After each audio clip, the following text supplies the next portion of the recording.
the ceasefire over? Is the ceasefire done? Is the MOU dead? It's a very interesting question. Kuri nge ndakeka byararangiye rwose. Sinkishaka kugirana diru n'abariya bantu. Ni abatekamutwe b'abasikama murabazi. Ni izina ry'Imana n'abatekamutwe. Ahubwo ni n'abarwayi bo mu mutwe si gusa. Ni abaginga b'abagome kandi b'abanyamahane bo ku rwego rwo hejuru. Kandi niba banafite intwaro za kirimbuzi nakabuza bazazikoresha. Niyo mpamvu nagomba kwicara ngo ndebere gutyo gusa. Ngomba kubatsaho umuriro. Ahubwo ndaza kubwira abantu bacu bari mu biganiro by'amahoro, Steve Witkoff na Jared Kushner bigarukire babivemo pe. Kugirana ibiganiro by'amahoro nabo no gupfusha ubusa umwanya rwose, kubera ko abanya-Iran ni abanyabinyoma. Ngaho nawe mbwira, tugirana diru nabo tukagira ibintu twumvikanaho tukabyemeranya twese. Nk'ubu duherutse kwemeranya ko batemere gukora intwaro za kirimbuzi, maze ibiganiro bisoje baragenda hanze mu itangazamakuru baravuga ngo ntitwigeze tubiganiraho. Ngaho nyumvire, imitekerereze yabo yaranyobeye pe, n'abasazi byacanze. Aya ni amagambo ya Perezida Donald Trump wa Leta Zunze za Amerika asubiza ku kibazo cy'umunyamakuru wa BBC wari umubaje niba agahenge k'intambara kaba kararangiye hagati ya Leta Zunze za Amerika na Iran. Impamvu uyu munyamakuru w'umwongereza yarabajije ibi nuko mu masaha make yari yabanje hagati ku tariki ya 6 kugeza tariki ya 7 z'ukwezi kwa 7 2026 mu muhora wa Hormuz. Iran yari yarashama misile ku mata 3 y'ubucuruzi barayatwika, arashyaragurumana, arakongoka, abenshi mu bari bayarimo banabipfiramo. N'amato yari ay'abanye-Qatar yari yikoreye gaze yo gutekesha zijyanye ku mugabane w'Uburayi n'umugabane wa Afurika. Iran igaruka kuri icyo gitero cyane ko nani sasu ryaherukaga kuraswa muri iyi nzira no y'amazi. Yavuze ko ayo mata 3 yari yarenze ku mabwiriza y'agahenge k'intambara maze barayaturitsa bimwe biremereye cyane. Nibwo rero Trump yahise avuga ko agahenge karangiye, Leta Zunze za Amerika igiye kongera gutangiza umuriro w'imvura y'ibiturika biremereye cyane ku butaka bwa Iran nta mpuhwe. Ibi yabivuze kuwa 3 tariki ya 8 z'ukwezi kwa 7 2026. Isibye kuba ko kanya Leta Zunze za Amerika yarahise irasa ibipimo birenga 150 mu majyepfo y'igihugu cya Iran mu masaha 24 gusa, n'ibiciro bya petrole n'ibikomokaho byose byahise byongera biratumbagira ku kigero cya 4%. Bivuze ngo mu gihe mu Rwanda ibiciro bya essence byari bitaranamanuka, bigiye kongera bizamuke kubera ko agahenge k'intambara kagisozwa. Umuhora wa Hormuz wahise wongera urafungwa, bikozwe n'igisirikare cya Leta Zunze za Amerika ndetse n'icya Iran nyirizina. Bisobanuye ko nta mata ari gutambuka muri iyi nzira ava cyangwa yerekeza mu bihugu byo mu burasirazuba bwo hagati, ahasanzwe hava 1/5 bya petrole na gaze dukoresha mu isi hose. Muri make ibintu bigiye kongera kuzamba, ibiciro ku masoko duhahiraho bigiye kongera biturwaza imisonga ku rwego rwo hejuru. Ibi byose ni ukubera ingaruka zo kuba umuhora wa Hormuz warongeye gufungwa, kubera ko ubu Leta Zunze za Amerika na Iran ururimi bombi bashobora kuvugana bakumvikana, ni ukurasana byo kurimbagurana ivumbi rigatumuka. Usigaye ahagaze akaba ari gutegeka ikigomba gukorwa, nk'uko byagenze hagati ya Leta Zunze za Amerika n'Ubuyapani mu 1945 ku musozo w'intambara ya kabiri y'isi yose. Niba ibiganiro by'amahoro ntacyo byabashije kubagezaho, bakongera bakabisubiramo ntibabashe kumvikana, n'ubutaha bagasubiramo bakahafa amezi 3 yose bagiteretana ariko byaranze. Ibyo bivuze ko gahunda ari ukujwiburana ibisimba bigataruka. Ariko se kubera iki iyo n'amato ari guca mu muhora wa Hormuz ibintu bidukomerana ku rwego rwo hejuru? Ibitwarwa n'aya mato ku kindi yagezeho ubwikorezi zitabipeza ngo zibidushyikirize, bigenda bite ngo bigende gutya? Mbahaye ikaze mu gice cya 18 ku ruhererekane rw'icyegeranyo kidasanzwe cyitwa Countdown to Detonation. Cyagihe isaha ibara kimanuka yerekeza kuri 0 ngo bikurura imbarutso y'igiturika gisandare. Uyu munsi turatemberana mu cyato cya rutura kitikorera peteroli gusa, ahubwo kikorera ubuzima bwacu n'igiciro cyabwo. Niba ari ubwa mbere wari wisanze kuri uyu muyoboro mugari byegeranye mu Rwanda, icyo usabwa no gukanda subscribe gafungura inzogera kugira ngo ukomeze gutungurwa no gusobanukirwa na byinshi cyane bimeze nk'ibicanganye kuri iyi si nzima dutuye. Ndi Aime Christian. Ikaze. Aho ni waba ararembejwe n'abajura, wikeka inyatsi ku buryo ntacyo ukora ngo kiguhire, mufitanye amakimbirane mu muryango, ukeka ko umugabo cyangwa umugore wawe yaba guca inyuma, nuhirwa mu rukundo, wabuze umukunzi cyangwa urubyaro, naho utageze waka kazi ariko warakabuze burundu. Igisubizo cy'ibi byose ni Muganga Ruti, ushyira iherezo ku bibazo byajujubije ubuzima bwawe. Muganga Ruti atanga umuti ugarura ibyibwe, agatanga umuti urinda abajura burundu, umuti ugaragaza abagabo n'abagore bacana inyuma, agashyira igitinyiro ku muntu cyangwa ikintu runaka, agakiza burundu inyatsi n'ibijyanye nazo, agatanga igihano ku wahemukiye undi, ndetse uyu muganga anatanga umuti ku bakobwa babuze abagabo n'umuti ku babuze urubyaro, agatanga umuti ku babuze akazi burundu, akanavura burundu amarozi y'amoko yose. Muganga Ruti agukoraho rikaka aho waba uri hose mu isi. Icyo usabwa ni ukumuhamagara cyangwa ukamwandikira kuri nimero uri kubona muri screen yawe.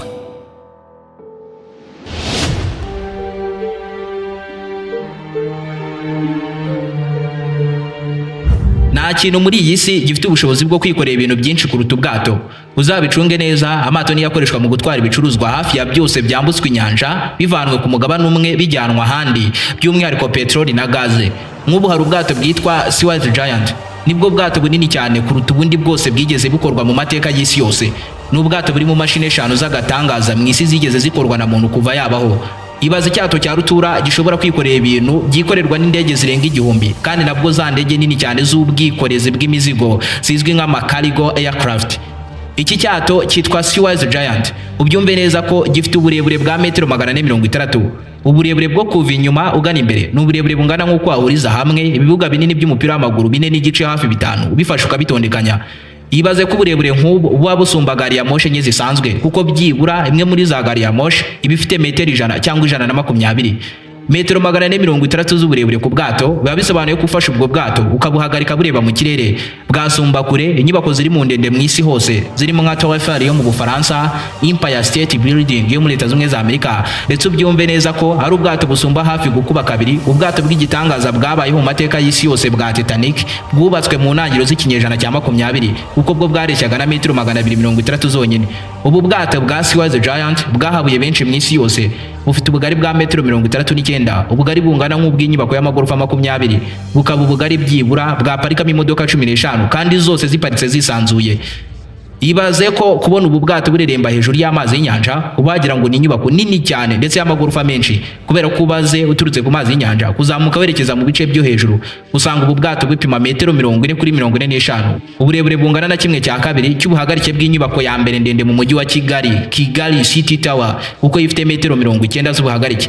Gusa ariko iyo ubu bwato bupakiye amakontineri y'ubucuruzi, ubuhagarike buriyongera bukava kuri metero 45 nyirizina z'ubwato bukaba bwagera kuri metero zirenga 70 wongeyeho n'amakontineri. Bisobanuye ko iyo ubu bwato bwikoreye imizigo buba bufite uburebure bujya kungana nk'ubw'inyubako ya mbere ndende mu Rwanda. Muri make ni ubwato bukubye hafi 3 mu bunini ubwato bwa Titanic. Mbere yuko dukomeza ariko nyemerera nkwibwirira inkuru nziza ku baturarwanda ndetse nabo mu bihugu by'abaturanyi. Ndabizi abacuruzi benshi baracyagurwa no gukoresha IBM muri mudasobwa bitewe nuko bibasaba ubumenyi bikanabasaba igishoro cyo kugura imashini yo kubikora. Ariko se wari uzitwara agakoresho kameze nka telefone kajyamo IBM kandi kagasohora resi ako kanya? Bivuze ko bitakiri ngombwa kubanza kwiga mudasobwa, cyane ko aka gakoresho kanahendutse cyane. Ubyumve neza ko kanafasha mu kubara ibyacurujwe byose ndetse no mu bindi bikorwa bigiye bitandukanye. Iyi ni POS ntoya igendanwa, ndetse n'ahandi wayisanga muri uru Rwanda uretse muri Prime Core Electronics. Iduka rya mbere mu Rwanda ricuruza ibikoresho by'ikoranabuhanga ku giciro kinogeye buri wese. Aha niho usanga mudasobwa z'ubwoko bwose, kuva ku ntoya z'abanyeshuri, izo gukoresha mu kazi, iza MacBook kugeza no kuzama gaming zifite ingufu ziremereye cyane. Ndetse bakagira n'ama desktop y'ubwoko bwose, bakagira accessoires z'imashini nk'imigozi zicaginga, keyboard na mouse by'imigozi cyangwa wireless, n'ama stand ndetse n'ama bags z'ama laptop byiza cyane kandi bitaboneka ahandi ahari hose muri uru Rwanda. Dukorera mu mujyi wa Kigali mu nyubako ya Town Center Building TCB munsi ya Makuza Peace Plaza. Ku bindi bisobanuro ushobora kuduhamagara cyangwa ukatwandikira kuri WhatsApp yacu kuri nimero uri kubona muri screen yawe. Iki cyato cya rutura ni cyahariwe kwikorera imizigo iremereye kiyivana ahantu hamwe cyerekeza hakurya y'inyanja. Iki nicyo kintu cya mbere ku isi hose gifite ubushobozi bwo kwikorera ibintu byinshi kandi biremereye cyane. Kuri iyi ngingo nta kindi kintu muri iyi si binganya ingufu n'ubushobozi. Ibaze ko ubwato bwa Seaworthy Giant iyo bwapakiye bwuzuje bwose hamwe n'imizigo wabupima toni 657. Kugira ngo mwumvishe uburyo ubwo buremere burenze ukwemera, tekereza ko ubwato bwa mbere bunini ku isi bwa gisirikare bwaremewe kwikorera indege za gisirikare z'indwanyi karabutaka ku rugamba n'ubwitwa USS Gerald R. Ford Aircraft Carrier. N'ubwo Abanyamerika bufite ubushobozi bwo kwikorera indege zirenga 80 z'intambara. bukagendamo abasare n'abasirikare barenga 4500 bukikorera amaradari n'ibisasu biremereye kandi byinshi cyane. Ariko bwo iyo bwikoreye ibi byose buba bupima toni 100 zonyine, mu gihe Seawise Giant y'ibipima toni 657. Ibyo ni ibiro biba birenga miliyoni 657. Bisobanuye ko Seawise Giant ikubye mu buremere inshuro zirenga 6 ubwato bunini cyane bwa gisirikare ku isi hose bwikorera indege za gisirikare. Ibaze ko indege isanzwe ikoreshwa cyane mu isi hose mu ngendo z'ubucuruzi, iyo ni Boeing 747. Izo ndege zuzuyemo abantu n'imizigo yabo zapakiye zujuje ziba zipima toni 400. Ubyumve neza ko n'indege nini cyane z'ama Airbus A380 nazo ziba zipima toni zitarenga 550. Ubwo ugereranyije izo ndege n'ubu bwato usanga uburemere bw'ubu bwato bukuba mu bwinshi ubwizi ndege inshuro zirenga 1200. Ubonye nk'ukuntu wegeranya abantu bagiye bafite ibiro 70, usanga byibura ubu bwato bwabasha gutwara abantu nk'aba barenga miliyoni 9,400, hafi kwikorera abantu bangana nk'ab'igihugu cyose cy'u Rwanda. Ubyumve neza ko ubwo bwato bwikorera uburemere bungana nk'ubw'imodoka zirenga 450. Buri imwe muri izo modoka igiye ifite toni 1 n'ibiro 500.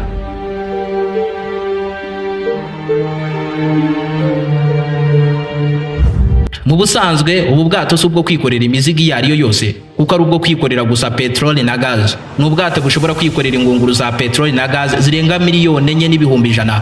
Sinzi niba wumvisha icyo kintu, ingunguru miliyoni 4,100,000 uzishyize mu maritiro usanga zavamo litiro miliyoni 652. Ni amajerekani miliyoni 32,600. Buri imwe muri izo jerekani byibura yajyamo litiro 20. Petroli ingana gutya uyifashe ukayipakira mu makamyo manini cyane y'ubwikorezi yakuzura mu makamyo arenga 21,700, kandi nabwo buri kamyo igatwara byibura litiro 30,000 bya petroli na gaz. Petroli yikorerwa n'ubu bwato gusa iba ari nyinshi my friend, ibaza ingunguru miliyoni 4,100,000. Wibuke u Rwanda ibarwa ko buri munsi rukoresha petroli ingunguru zirenga 10,000 byonyine. Bisobanuye ko petroli itwarwa n'ubu bwato uyihaye u Rwanda rwayikoresha iminsi 410 umwaka n'amezi 2. Ubwo yavamo essence dukoresha mu binyabiziga byacu, hakavamo za gaze dutekesha mu ngo zacu, hakavamo za mazutu na za benzine mu binyabiziga biremereye, imashini zo mu nganda ndetse n'izikora imirimo igiye itandukanye, irimo iz'ubuhinzi, izikora imihanda n'izifasha mu kubyara ingufu z'amashanyarazi n'izindi zose zikanywa zikuzura nk'uko bisanzwe. Icyo gihe cyose kigashira ibyo byose bigikora. Izi ngunguru zose z'amavuta cyangwa se petroli zigenda muri aya mato ziba zipakiye ku buso bwa metero kare 31,500, ahantu hangana nk'uko hahuriza hamwe ibibuga by'umupira w'amaguru birenga 4 hafi 5. Ni ahantu byibura umuntu ashobora kugenda iminota 7 nabwo ari kugenda yihuta. Iyi ni nayo mpamvu muri ubu bwato hakoreshwamo utugare twabugenewe n'ibindi binyabiziga mu kugendagenda muri ubu bwato.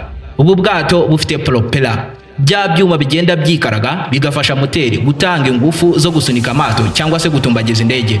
Ni ibyuma biba bimeze nk'ibihorohoro bigenda byikaraga nk'imihoro ya za kajugujugu, ariko ku bwato kiba kiri munsi mu bice by'ahagana inyuma. Propeller y'ubu bwato rero yiresha na metero 9. Ni ikintu kinini birenze bihagije. Ubyumve neza ko iki nacyo gipima toni 50 ari kimwe. Ni mu gihe ubu bwato bufite rudder ipima toni 230. Sasa kangusobanurira aka kantu. Propeller na rudder ni ibyuma byombi biba biri munsi ahagana inyuma ku bwato bigafasha mu rugendo rwose rw'ubwo bwato. Dore uko bikorana. Propeller irikaraga, ariko kuri ubu bwato yikaraga gake kubera ko ari igipropera kinini. Muri uko kwikaraga gikaraga amazi y'inyanja gisa nk'icyasunika inyuma, maze bikabyara ingufu zita zisunika imbere ubwato bukagenda. Naho ruda ni urwuma narwo runini ruba rumeze nk'umurizo w'indege nini y'ubucuruzi. Uru rwuma ruba ruri inyuma ku bwato neza neza hateganye na propeller. Iyi ruda rero ni ifasha mu guha icyerekezo cyangwa se gukatisha ubwato. Iki cyuma kimeze nk'umurizo w'indege ucuritse ubusanzwe kiba kiri ahagana hagati y'imbere ya propeller. Bivuze ngo y'amazi asunikwa na propeller aba ari guhita kubita kuri iki cyuma nyirizina.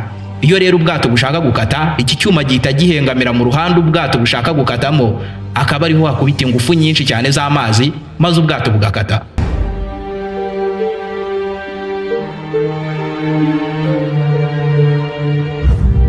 Ubu bwato bwikoreye bwuzuje buba bwagenda ku muvuduko wa noti 16 n'igice, ziba ari kilometero 30 n'igice ku isaha. Ikintu nk'iki kingana umusozi iyo gishaka guparika kibikora iminota itari munsi y'5, kuko si imodoka ngo irahita ihagarara ku kanya ugikandagira amaferi. ni ubwato budahita bukata ako kanya kuko byibura bukatira ahantu hangana n'ikirometero kimwe cyangwa kirenga. Ubyumve neza ko niyo bugeze ku cyambu ntibujya gusatira inkombe, ahubwo buparika hafi yazo maze bugapakururirwa mu yandi mato matoya, akaba ari yageze izo ngunguru za peteroli ku nkombe nyirizina. Ku birometero birenga 15,000 byo kuva mu burasirazuba bwo hagati ugana i Burayi, ubu bwato buhagenda ibyumweru 3 byose, naho kuva mu burasirazuba bwo hagati werekeza muri Aziya bukagenda igihe cy'ibyumweru 2. Gusa ariko ubu bwato ntibushobora kunyura mu nzira no cyane z'amakanali. Ubundi kanali ni inzira no z'amazi ziba ari ntoya kuruta imihora. Kuriya wumva ngo imihora iba ari inzira yegeranye cyane, kanali yo ibirenze kuba yegeranye kubera ko usanga kenshi bwo aba ari inzira icamo ubwato bumwe bwonyine nta bundi bubisikana. Izo zikaba inzira kenshi ziba ari iz'ingenzi cyane kuko ziba zambukiranya ahantu h'ingenzi cyane, utahaciye bigusaba kuzenguruka. Nk'ubu hari akayira gato cyane k'amazi kitwa Panama Canal gahuza inyanja Atlantic n'inyanja Pacific. Ikaba inzira ikoreshwa cyane n'amato ava muri Aziya hagati yambuka hagati ya Amerika y'Epfo n'iya ruguru bitasabye kujya kuzenguruka umugabane wose wa Amerika y'Epfo. Hakaba kandi kayira kitwa Suez Canal ko gahuza inyanja Mediterane ndetse n'inyanja Itukura. Aha ni amato yose aca yava mu burasirazuba bwo hagati cyangwa muri Aziya agana i Burayi bitasabye kujya kuzenguruka umugabane wose wa Afurika ngo akunde agere i Burayi. Ikintu kirimo gitangaje ni uko ubu bwato bwo budashobora gukwirwa hamwe muri izo nzira z'ingenzi ku isi kubera ko ubunini bw'ubu bwato burenze ubuhagije, kongeraho kuba ubwato bufite draft ya metero 25. Ubundi draft ni igice cy'ubwato ariko cyo kigenda munsi y'amazi y'inyanja twe tudashobora kubonesha amaso mu gihe turi kureba amato.